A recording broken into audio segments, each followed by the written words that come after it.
में बच्चा है, नारी के गर्भ में संतान है, नारी के गर्भ में संतान। और एक बात और स्मरण रहे, नारी अगर गर्भस्थ बच्चा है और नारी को ऐसा लग रहा है कि ये जरूर कुछ परेशानी, कुछ कष्ट जीवन में आने वाला है, हो सकता है मेरे बच्चे को शंका जो होती है, उस समय पर भी स्वधा का स्मरण मूल हो जाता है।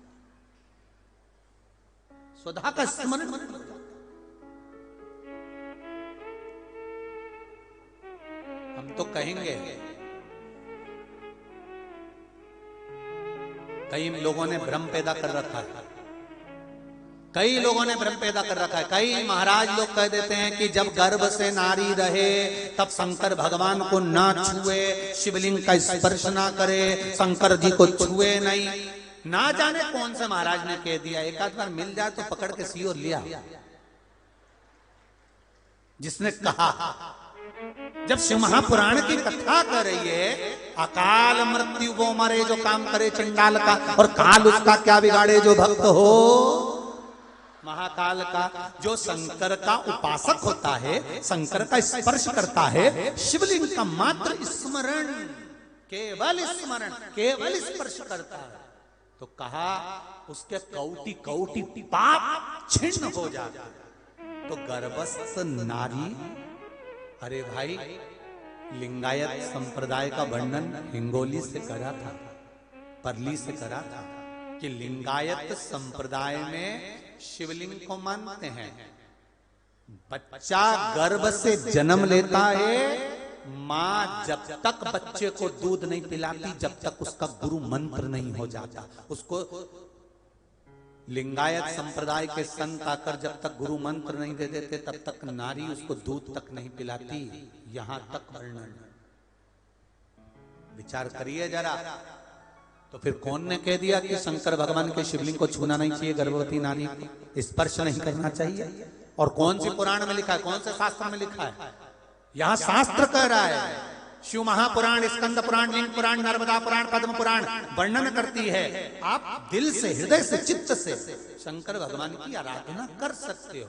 हाँ, नारी अगर गर्भस्थ बालक है और उसको चिंता है, बहुत टेंशन है, और उसके साथ शिव की आराधना कर रही है, तो बाबा के ऊपर एक बेलपत्र भी अगर वो चढ़ा रही है चावल के दाने के साथ, तो ये निश्चित है कि स्वधा उसके गर्भ की रक्षा करती है और बच्चा समाप्त नहीं हो सकता, ये निश्चित है। स्वधा तप करी, साधना करी, और तप साधना कर कर स्वधा के सम्मुख में 3 बेटियां प्रकट हो गई हैं। वो 3 बेटी है महाराज, 3 बेटी प्रकट।